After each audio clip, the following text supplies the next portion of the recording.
Pessoal, boa tarde. Vai ser a árdua missão de conseguir manter a turma animada aí no finalzinho, a reta final do evento. Encerrar com chave de ouro. Boa, Rodrigo. Antes de mais nada, queria agradecer o Rodrigo, todo o time da Agrária pelo convite para a gente do Instituto poder estar aqui, falar um pouquinho do nosso trabalho, mostrar essa apresentação em primeira mão, um trabalho que a gente está fazendo já desde a metade do ano passado. A gente começou a tentar mensurar qual o tamanho do mercado de cervejarias artesanais dentro do Brasil. É um número que falta hoje, a gente não tem onde buscar, você tem várias fontes com números bastante diferentes. Tem gente que você pergunta para uma pessoa, a pessoa vai falar, pô, é 0,5%, pergunta para o outro, o cara vai falar é 5%, é 8%, então varia bastante. É um trabalho de tentar chegar num número mais próximo da realidade. É uma coisa que eu acredito que vai amadurecer bastante ao longo dos próximos anos, até que a gente tenha um número 100% fiel e confiável. Essa é uma primeira iniciativa. Rapidinho, sobre mim, estou no mercado de cervejas faz 18 anos, sou formado em Química pela Unicamp, fiz curso de mestre cervejeiro na Dumens. Estou trabalhando faz 18 anos nesse mercado de cerveja, a maior parte do tempo dentro de cervejarias grandes, da Brasil Kirin, em diferentes fábricas, e um tempo dentro da Heineken também. Desde 2010, a gente montou o Instituto da Cerveja. No começo trabalhei em paralelo. De 2014 para cá eu estou 100% dedicado à educação cervejeira, consultoria para cervejarias artesanais principalmente. Vamos lá então. O que é esse trabalho? É falar um pouquinho como que está o mercado. Muita gente aqui vive esse dia a dia do que é o mercado de cervejas artesanais. Trazer um pouquinho de números e curiosidades. Então, primeiro, tamanho do mercado de cervejas no Brasil.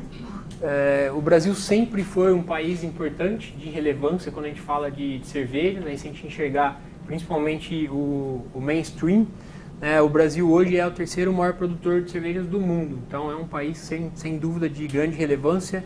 Estamos falando em 2014 140 milhões de hectolitros, 2015 138,6. Esse mercado está em queda, é uma queda não tão grande, mas significativa, 2% quando a gente compara 2014 contra 2015.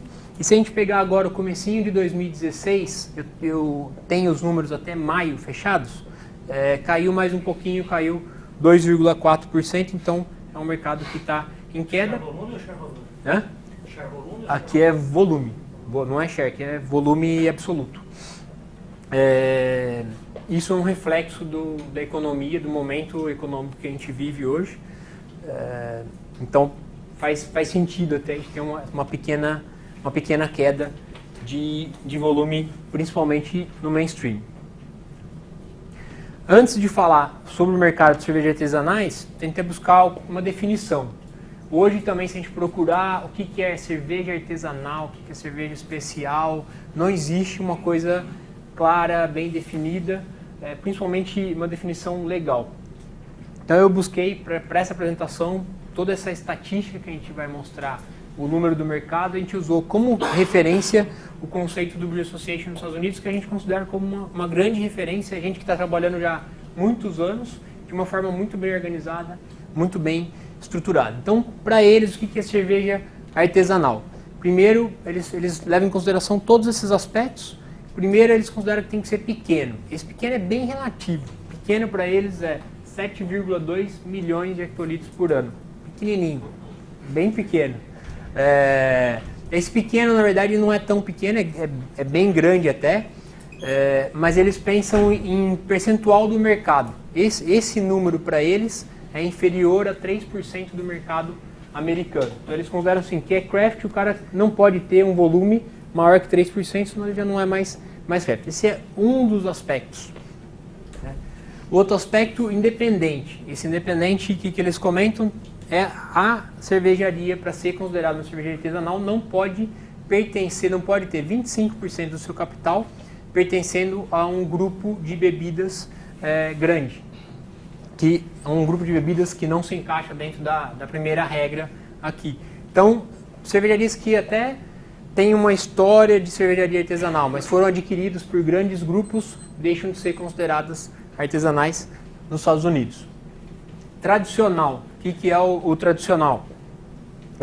Usar ingredientes que são tipicamente cervejeiros, tradicionais, e quando vai usar ingredientes que não são esses tipicamente os 4 tradicionais, usar de uma forma criativa para buscar alguma coisa, uma característica especial, alguma coisa que vai dar destaque, um toque especial do cervejeiro. Fazer estilos também tradicionais, mas com um toque, uma interpretação individual de cada cervejaria, faz aquele estilo com a sua personalidade, com a sua cara. Inovação também tem um peso muito grande, a cervejaria tem que estar sempre trabalhando em inovação, não é considerada uma cervejaria artesanal aquela que está fazendo um estilo único, sempre do mesmo jeito, sem buscar desenvolver novas cervejas, novos estilos. Ingredientes tradicionais, de novo, quando você sai dos tradicionais, para buscar alguma coisa especial, para acrescentar alguma coisa. E participação ativa nas comunidades. Se você olhar o mercado americano, tem uma coisa bem forte da cervejaria local, e ela começa a crescer, ela cresce muito forte ali dentro da região onde ela está instalada, ela movimenta a sociedade, ela gera, movimenta financeiramente, ela traz valor, traz emprego e benefícios para aquela região onde ela está implementada. Então esse é o conceito que eles usam. No trabalho que a gente fez, que é um trabalho, o número que eu vou apresentar não é um número 100% fechado, a ideia é que a gente tenha esse número com bastante assertividade até metade de julho, a gente quer fechar o planejamento do trabalho. Eu aproveitei esses últimos dias, vários de vocês foram abordados, eu peguei no corredor para perguntar como que estava o tamanho da cervejaria, pegar informação, perguntar informação de outras cervejarias, porque tinha aqui dentro da sala, acho que umas 2, 3 cervejarias que não estavam, que eu não tinha a informação fiel, até os números eu tinha aproximados, mas não tinha fiel como perguntar para o próprio cervejeiro, o cara que tem o número exato. Então, o levantamento que a gente está fazendo desde o ano passado, é o resultado de bastante pesquisa, e-mail, telefone, Facebook, WhatsApp, todas as formas possíveis de contato, e hoje tem um monte, vêm sendo utilizados há um ano para a gente tentar chegar nesse número. Dentro desse número que eu vou apresentar, a cervejaria que a gente encontrou mais antiga, que continua produzindo, é a cervejaria canoinense de 1908, está na 4ª geração da família. Uma produção bem pequena, em torno de 1.500 litros por mês, que eles estão produzindo, e que não cresce, não tem objetivo de crescer, é uma coisa bem local, mas perdura entre as gerações. Estava falando assim, é um trabalho grande para sair um gráfico no final, né? Você olha só o gráfico e puta, é isso. O que ele mostra aqui? Ele mostra a evolução, né? Então como que cresceu esse mercado nos últimos 10 anos. A gente fechou agora o número de 2015. O número hoje de micro cervejarias que a gente conseguiu chegar, 372 cervejarias artesanais dentro do Brasil. Isso tem um volume de aproximadamente 89 milhões de litros por ano, que representa 0,7% do mercado. Aí aqui share volume. Se você pegar esse volume, dividir por aquele total que eu mostrei anteriormente de 2015, você chega nesse 0,7%. E numa taxa de crescimento, e é interessante ver, a gente teve duas esticadas importantes. Em 2010 a gente viu que deu uma crescida significativa aqui. Depois em 2012 a gente viu que deu mais um gás, a inclinação da reta mudou nesses dois momentos. E nesses últimos anos a gente vem crescendo numa taxa de aproximadamente uma nova cervejaria artesanal por semana no Brasil. Eu analisando um pouco, olhando esses dados agora que eu fechei, eu achei interessante que a gente vinha numa subida, a gente teve uma pequena caída aqui. E depois, se olhar 2016 não está fechado, mas eu já tenho várias cervejarias que estão entrando já 2016. 2016, se a gente mantiver o ritmo de crescimento até agora, 2016 vai passar de 60 ali. A gente está com aproximadamente 30 até esse momento novas cervejarias para sair em 2016. Você considera as que fecham também? Eu não fiz a conta do fechamento. Então aqui as que fecharam não estão mais aqui. Mas eu falo o que falta fazer, eu pegar aquelas que existiam, que fecharam, para ter esse registro. O Brew Association já faz isso porque está monitorando há mais tempo. Eu não tenho número. Eu ao longo do trabalho, identifiquei pelo menos umas 15 cervejarias que fecharam. Acho que em 2015 fecharam 62, 60 e poucas fecharam. O volume que abriu foi... E entraram quase 500, né? Vou mostrar. Você considerou as ciganas, né? Não tem cigana aqui. Cigana eu comecei, aí eu falei, não dá, cigana não dá. Cigana eu chuto que isso aqui vezes 2 ou mais. Cigano, tem muito cigano. E cigano é um por dia. A gente tem as turmas nossas de tecnologia, são 40 e poucos alunos por turma. Aí a gente chega no primeiro dia e pergunta quem faz cerveja caseira. Tipo, curso de tecnologia tem 99, às vezes tem uma pessoa que não faz cerveja caseira. E é contaminado em 5 horas. E aí, 10 minutos depois ele já está querendo comprar os baldes para fazer cerveja. E no final do curso, boa parte dos caras estão fazendo cerveja, se juntam 2, 3, começam a fazer cerveja cigana. Eu vou falar também como que é esse processo, né? Como que o cara que gosta de tomar cerveja vira caseiro, né? A sementinha da cerveja, caseiro, do caseiro ele vira cigano, aí do cigano ele monta a cervejaria artesanal. A gente pega ele aqui. Mas o volume desses que produzem na forma de ciganos entra na cervejaria? Entra aqui. A princípio, os volumes que estão aqui tá compactado. O que eu pedi para as pessoas com quem eu conversei, qual o volume da planta, da fábrica, quanto que a fábrica produz. Teve bastante gente que teve essa dúvida. O cara passou o número da fábrica da cerveja dele, mas não passou do cigano. Aí depois eu descobri que faltou do cigano, aí o cara colocou o cigano. O último formulário que eu enviei, eu detalhei bem isso. Coloquei lá explicando, eu quero o volume total da fábrica, mesmo que tenha cigano, o do cigano junto. Então o que eu estava comentando, uma nova cervejaria por semana. Se a gente mantiver o ritmo de 2016 está em torno de 1,3 cervejarias por semana. Tá? Então está subindo a taxa. Alfredo, isso dá um promédio por cervejaria mais ou menos de 2.500 hectolitros por ano. Isso. Esse foi o nível superior que você tinha? Ou até qual volume você estava considerando uma cervejaria artesanal? Na verdade eu peguei tudo, eu fiz aquelas considerações do Brew Association. Então tem algumas que tem um volume realmente bem grande. Também me assustei com essa média, né? Deu 20 mil litros por mês. A primeira reação minha foi assim, puta, é um número muito grande. Mas é a média. Mesmo eu expurgando as maiores, expurgando as menores, sempre dava um número perto desse 20 e poucos mil litros por mês. Esse é a média, ela é puxada para cima por dessas 300, aí vou falar meio sem o número fechado, mas tem aí umas 80 que tem um volume muito próximo de 100 mil por ano, por mês. 100 mil litros. 100 mil litros, 1000 hectares por mês. Alfredo, É grande.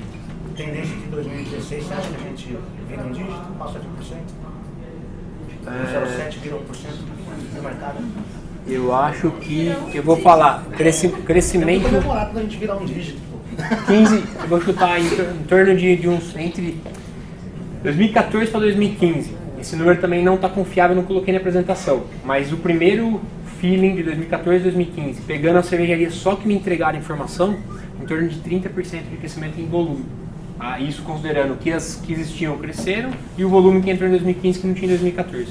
Então em volume a gente está crescendo num ritmo acelerado. Se o mercado continuar caindo, aí a chance dessa queda do mercado mais esse volume aumentando passa de 1%. Tá? Nesse ritmo. Eu falei. Distribuição regional. Onde estão essas cervejarias? Em números absolutos, São Paulo 90%, Rio Grande do Sul 78, Santa Catarina 50, Minas 45, Paraná 43, Rio de Janeiro 27. Se você pegar e dividir isso pela população do IBGE, aí São Paulo vai bem mais lá para baixo, Santa Catarina e Rio Grande do Sul meio que empatam, são per capita as regiões onde tem mais cervejaria artesanal, e aí é um número, eu não vou lembrar de cabeça agora, mas é disparado, tá? São 2 estados e quem visita essas regiões vê o quanto que está forte cervejaria artesanal nesses estados. Em número absoluto, São Paulo sai na frente. Outro número importante, concentração. Isso também vale para quase todos os mercados dentro do Brasil. 91% das cervejarias artesanais estão concentradas nas regiões sul e sudeste. A prévia que a gente fez em setembro, outubro do ano passado tinha dado 92. Então, o número também foi bem próximo, que dá para a gente uma certa segurança nesse número. Rio com 27. 2015. Rio com 27 é pouco, né? É pouco. Pro Rio. E o movimento lá é muito forte. No Rio, o que tem bastante, muito forte, é cigano. Muito cigano. O Rio, também não tenho um número para falar. Aí é meio que impressão. Eu vou falar bem exatamente. Tem muito cigano, mas 80% deles faz fora do Rio de Janeiro. São Paulo, Minas. E outra, agora está começando um movimento político de incentivo. Começou em Nova Friburgo, já tem acho que 4 ou 5 em implementação em Nova Friburgo. E aí os outros municípios estão também visualizando isso, começando a conceder, a chamar empresários que estejam dispostos a implementar. Eu acho que esse número em pouco tempo, um ano, 2 anos, ele chega bem próximo ali do anterior. Eu coincidentemente eu dei aula no Rio domingo agora. Você deu dia dando aula no Rio. Na sala tem vários alunos que falaram, a gente está montando a nossa, vai partir agora em julho, vai partir em agosto, estamos ampliando, estamos não sei o quê. Está bem aquecido o mercado no Rio de Janeiro. Demorou um pouco mais para começar, mas está com força. Mas cada estado tem uma legislação diferente para todo aquilo que é permissos e apertura de uma cervejaria. Eu diria que a legislação é a mesma. O rigor, como é fiscalizado, o jogo de cintura do fiscal varia de estado para estado. Vou comentar um pouco sobre isso, para a gente falar aonde, para mim, tá mais desenvolvido o relacionamento com o MAPA, por exemplo, que é o principal órgão responsável no Brasil. Paraná. Paraná, acho que são, dentre os estados com quem eu converso bastante, é onde o pessoal está mais unido.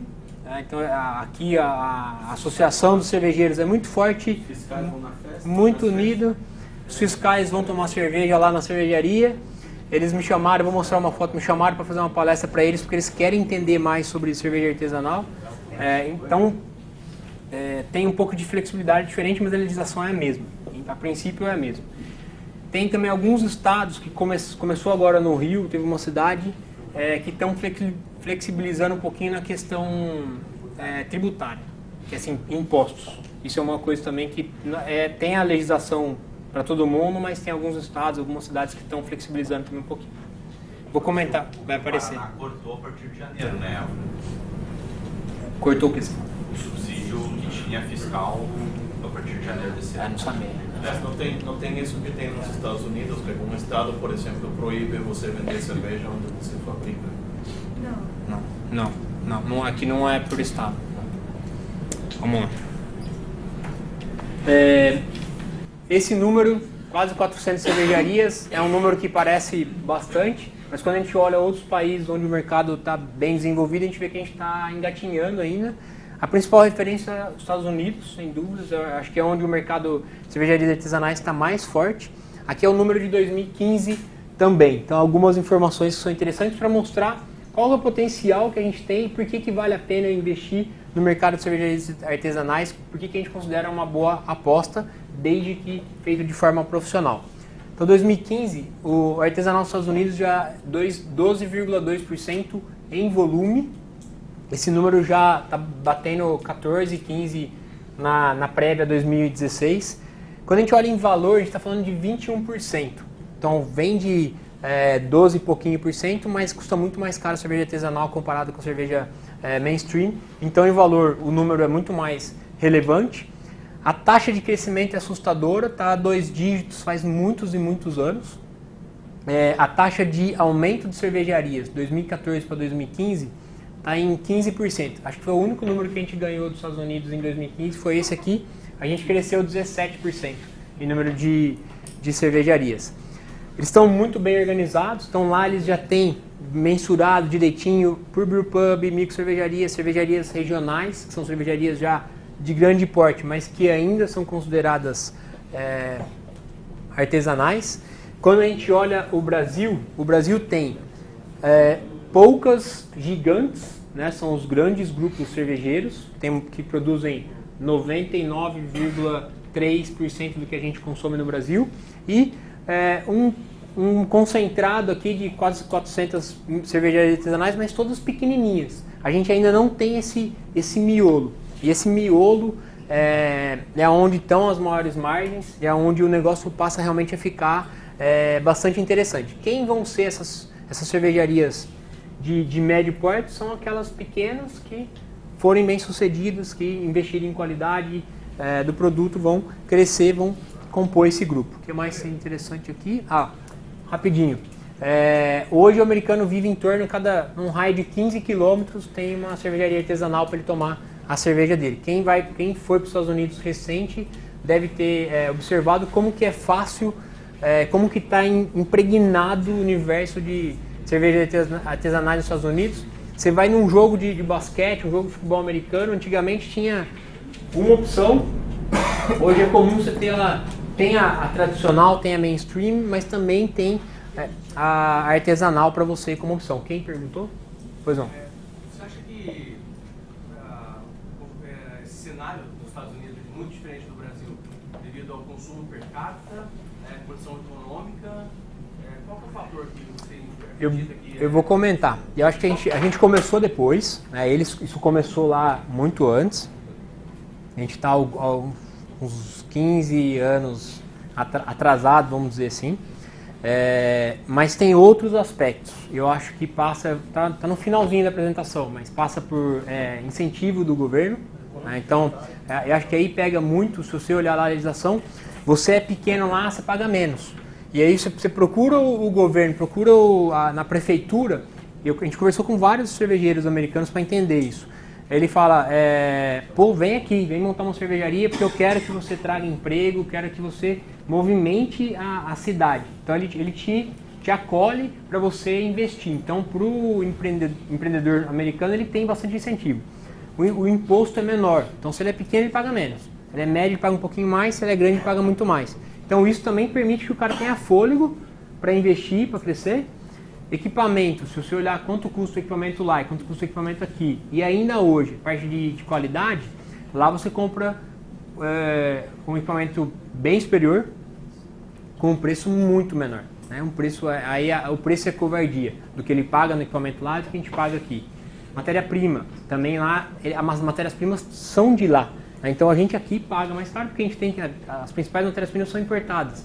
Então eu acho que tudo isso influencia, esse conjunto de fatores influencia para que o nosso crescimento seja de uma forma menos acelerada. Mas eu aposto que a gente também vai chegar lá, não sei se em 4.500, mas a gente está crescendo num ritmo acelerado também. Você falou, esqueci de falar o principal, o tributário no produto final. Você, lá nos Estados Unidos você tem, não sei exatamente quanto é que é o percentual do preço do produto na prateleira, e aqui no Brasil, que é um absurdo. Sim. Vamos lá. Aqui o número de cervejarias, então eles estão crescendo.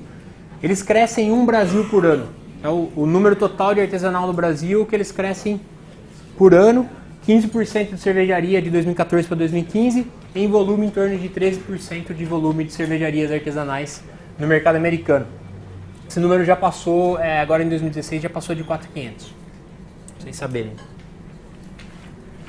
Brasil pode ser visto já como uma escola, né? Isso é muita coisa pergunta, né? A gente tem escola alemã, escola belga, escola inglesa, americana. Será que o Brasil já pode ser? Será que a gente já tem bastante estilos de cerveja, bastante características que são próprias, bem brasileiras, para a gente falar, pô, a cerveja brasileira é essa?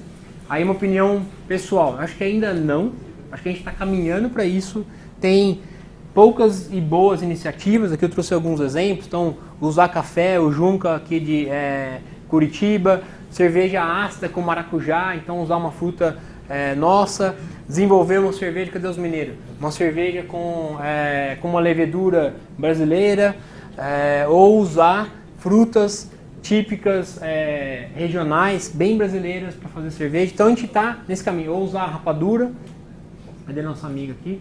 Põe rapadura na cerveja. Então a gente está no caminho, mas eu acredito que ainda é muito forte a gente chegar e falar assim, pô, essa é a escola brasileira, a cerveja brasileira é isso aqui. Então vamos chegar lá. No caso, talvez seja isso. A escola brasileira um dia vai ser uma escola da cerveja com adjunto brasileiro, tem uma coisa brasileira, alguma coisa assim. Não necessariamente, né? Pode ser para esse lado de uma levedura, pode ser com uma fruta especial. É um caminho. O que a gente vem discutindo um pouco também, que pode ajudar a definir a escola brasileira, é a criatividade do brasileiro, sabe? Que é o que está destacando muito as cervejas artesanais nacionais. Sim. Então a criatividade daqui está fazendo lançar cervejas diferentes do conhecido. Eu acho que esse é o maior potencial para tem muita coisa legal que eu sou da opinião que para você ser uma escola, primeiro você tem que aprender, então eventos Sim. como esse, né, os cursos que até as instituições que estão surgindo são muito importantes, mas para você ser uma escola, primeiro você tem que aprender para depois poder ensinar. E acho que o brasileiro ainda está aprendendo, tem muito para aprender ainda para ser uma escola. Essa é a minha opinião. Concordo. Bom, aqui alguns exemplos, né? Acho que muitos conhecem a cerveja aqui também de novo do Junca, o rótulo. É um rótulo que se você virar ele de ponta cabeça, você consegue ler o nome das duas maneiras. Uma cerveja feita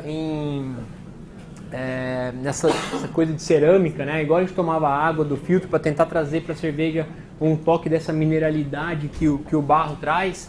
Essa cerveja também é muito legal, a embalagem dela, né? Ele fez um cartucho de bala aqui para fazer cerveja. Essa cervejaria é um case interessante também, é uma cervejaria que fica em Campo Bom, no Rio Grande do Sul. Eu fiz algumas receitas, trabalhei com eles um tempo. Primeira vez que eu fui lá, 2014 eu acho, eles estavam produzindo 7 mil litros. Em 2 anos, eles estão em alguns meses fazendo 100 e poucos mil litros. É um crescimento muito rápido. E ele tem uma estratégia que acho que vale a pena compartilhar, que eu acho muito legal. Dentro de uma mesma fábrica, ele tem um espaço para alguns ciganos. E ele criou várias marcas com identidades totalmente diferentes. Então ele tem uma linha, chama Imigração, que são cervejas bastante tradicionais, alemãs, então uma Helles, uma Weiss, uma Bock, uma Dunkel, são estilos tradicionais alemãs, com um rótulo, com uma identidade visual tradicional.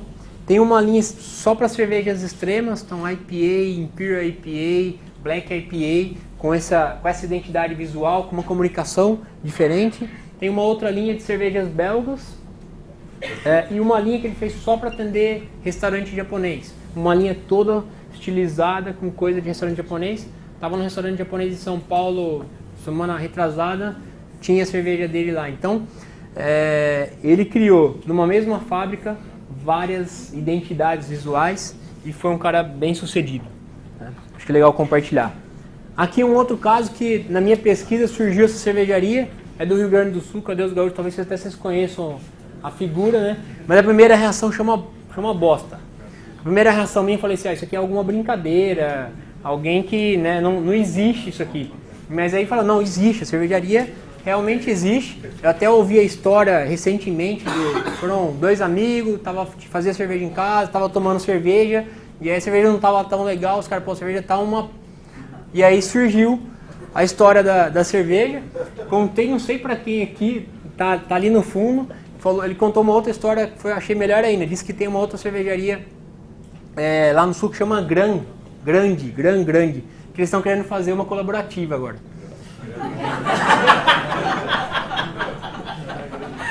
Essa eu roubei dos animes. Gostou, né? Evolução. Isso aqui é importante a gente entender, até porque hoje a gente fala, principalmente quem é fornecedor, né? O cara é fornecedor, eu acho que os fornecedores que a gente teve o prazer de ouvir ao longo desses dias aqui estão fazendo isso muito bem. O mercado americano demorou muito para entender isso, né? Então, os fornecedores hoje estão aqui no Brasil no momento bem antes para fazer isso bem feito, que a gente precisa dar atenção, muita atenção para esses caras aqui, né? Que a gente enxerga como se fosse uma pirâmide, né? Que é o cara que gosta de cerveja, esse cara gosta de cerveja, ele gosta, aí encontra um amigo que também gosta, eles tomam cerveja direta, aí ele vê que tem um curso de final de semana para fazer cerveja caseira, ele começa a fazer, adora, ele tem o prazer de tomar a cerveja que ele faz, ele não está comprando de ninguém, ele que botou o lúpulo, botou a levedura, botou tudo, virou cervejeiro caseiro. Começa a estudar, começa a investir nisso, gosta cada vez mais, começa a vender para o tio dele, para os vizinhos, para o cunhado, para um monte de gente, começa a vender, crescer, ela está rindo porque ela deve ter acontecido exatamente isso. A sua história deve ser parte disso. Começa a vender cerveja, as pessoas começam a comprar, ele começa a ganhar dinheiro fazendo com a cerveja que ele fazia. Aí fala, pô, vou vender minha cerveja, vou montar uma cervejaria. Aí ele até pensa no sonho aqui, vou montar minha cervejaria, aí ele vai ver preço de equipamento, vai ver tudo, ele dá uma desanimada, aí ele percebe que tem um caminho, o caminho é o cigano. São várias fábricas que têm ociosidade, que querem essa pessoa lá dentro para ajudar a diluir o custo fixo da fábrica, e para ele é importante que ele consegue criar a marca dele, consegue ganhar mais visibilidade, cria a marca, coloca no mercado, esse cara é extremamente importante, começa a vender, dá certo, ele monta a cervejaria dele. Então, isso é exatamente o que aconteceu nos Estados Unidos. Se você olhar a história das cervejarias, desses 4.500 cervejarias nos Estados Unidos, boa parte delas veio de cervejeiro caseiro.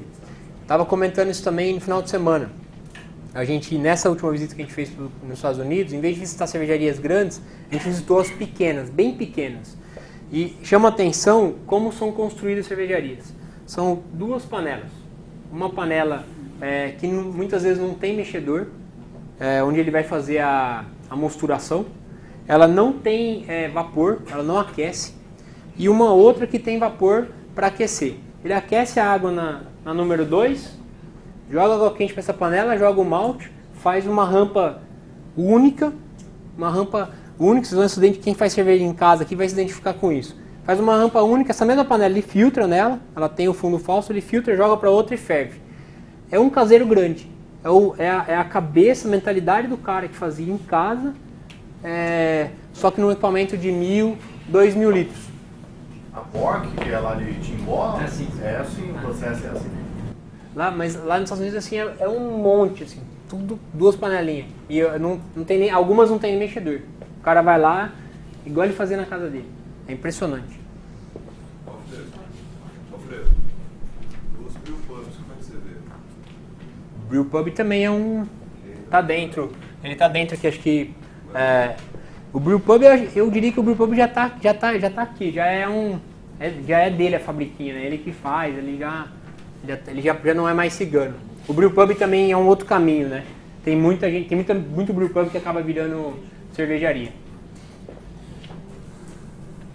Qualidade, como estão as nossas cervejas, a gente é pequeno, mas já tem bastante prêmios lá fora. Cada ano que passa o Brasil vai aparecendo mais. A gente tem aqui na sala, tem que achar ele, o cara ganhou o Soft Beer Cup aí, cadê o menino?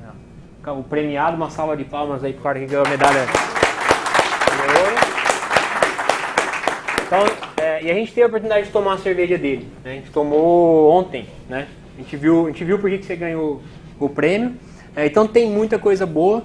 No World Beer Cup a gente tem 3. O World Beer Cup eu acho que a gente ainda tá devagar, mas a gente vai chegar lá. Mas fora o World Beer Cup tem vários concursos onde cada ano que passa a gente vê mais cervejas brasileiras aparecendo. Hábito do consumidor, isso aqui é uma foto do EAP, Empório Alto de Pinheiros, acho que a maioria deve conhecer lá em São Paulo.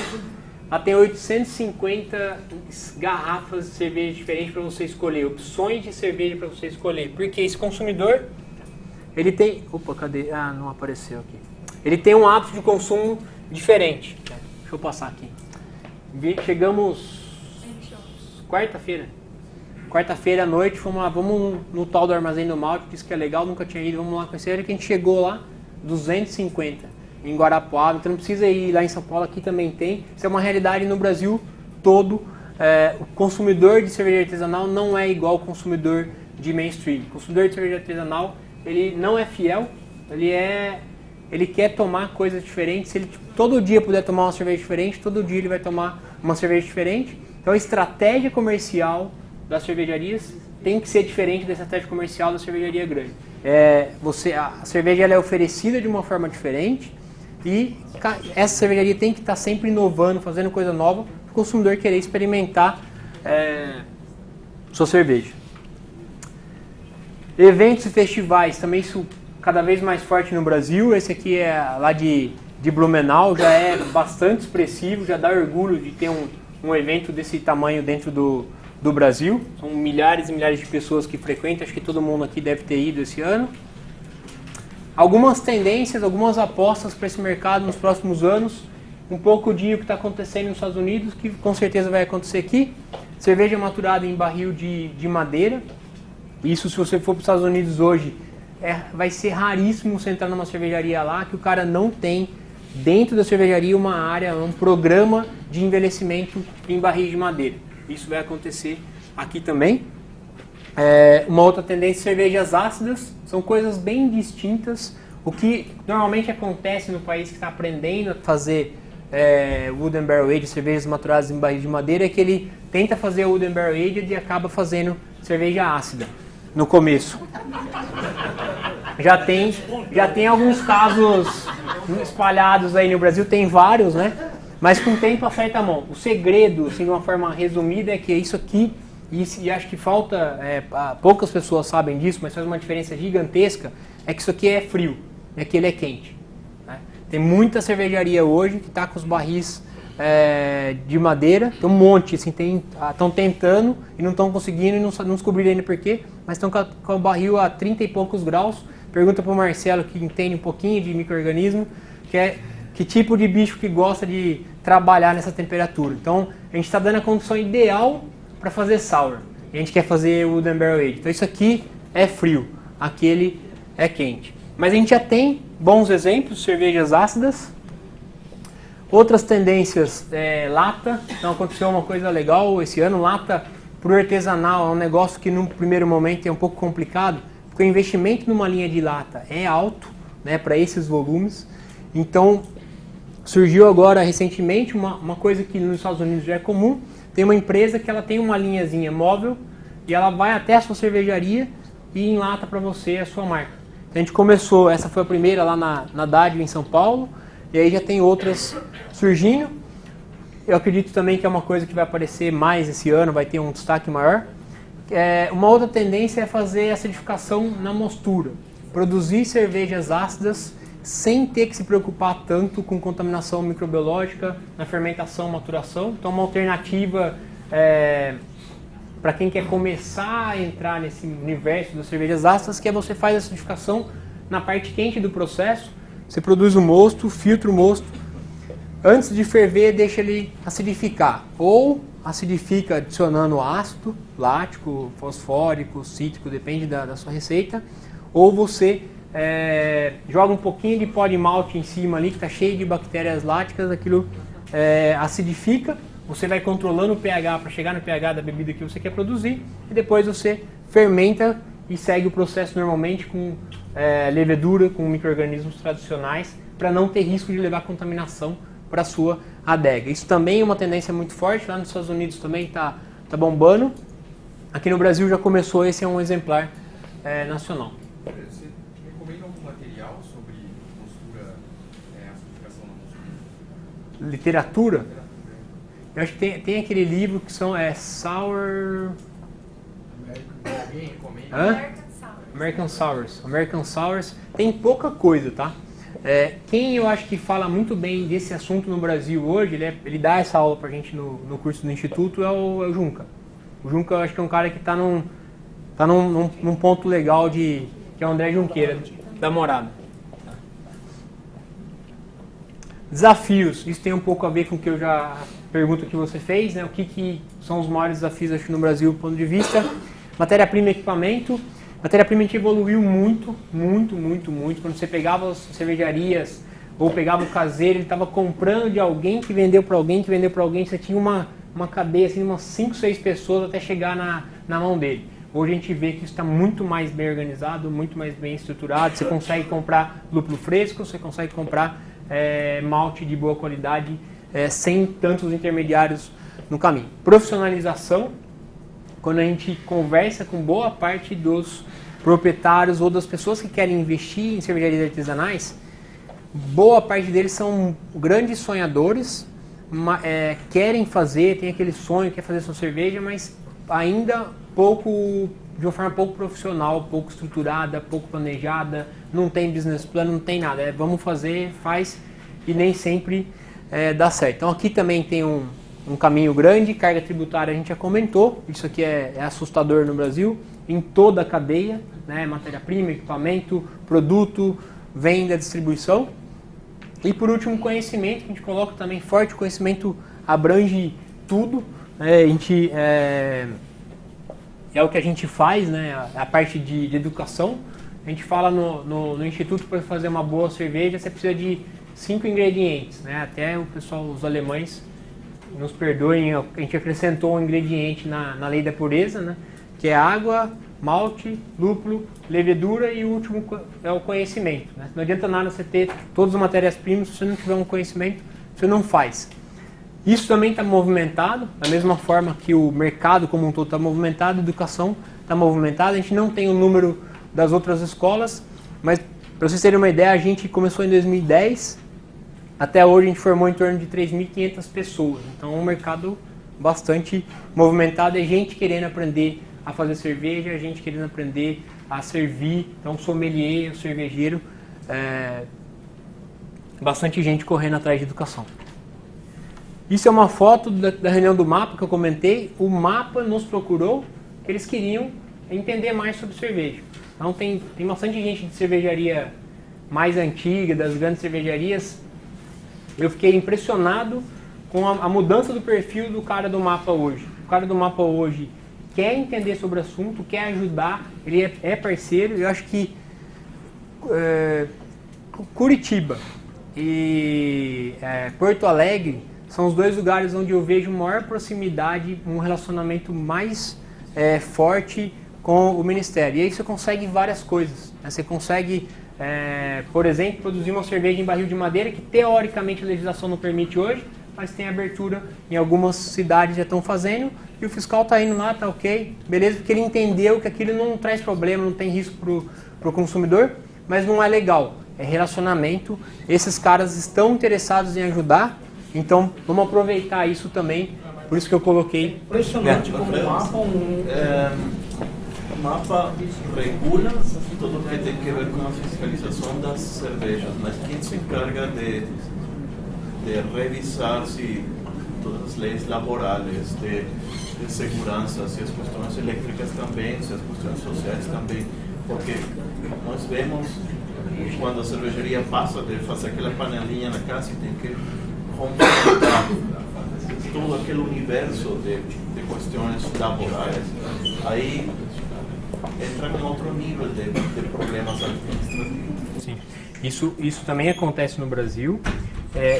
Nesse aspecto, eu vejo o que está acontecendo hoje de forma positiva. São outros reguladores, né? Você tem o Ministério do Trabalho, da Saúde, que cada um fiscaliza a sua área.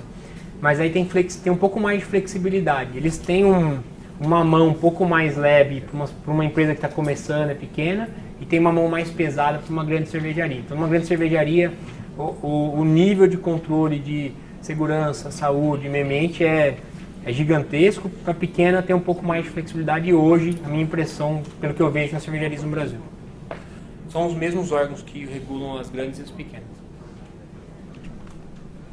Conclusão, estamos crescendo rapidamente. Em volume, aí, esse número eu falo com um pouco de insegurança ainda, mas em torno de 30% em volume 2014 para 2015. Em número de cervejaria, 17% 2014 para 2015. potencial é gigante, é só olhar o número dos Estados Unidos que eu mostrei. Temos que investir nisso agora, enquanto ainda está crescendo. As margens são ainda favoráveis. E educação, investir também em educação, profissionalização. Tá? Essa aqui é a apresentação que eu tinha para fazer. Era isso. Obrigado.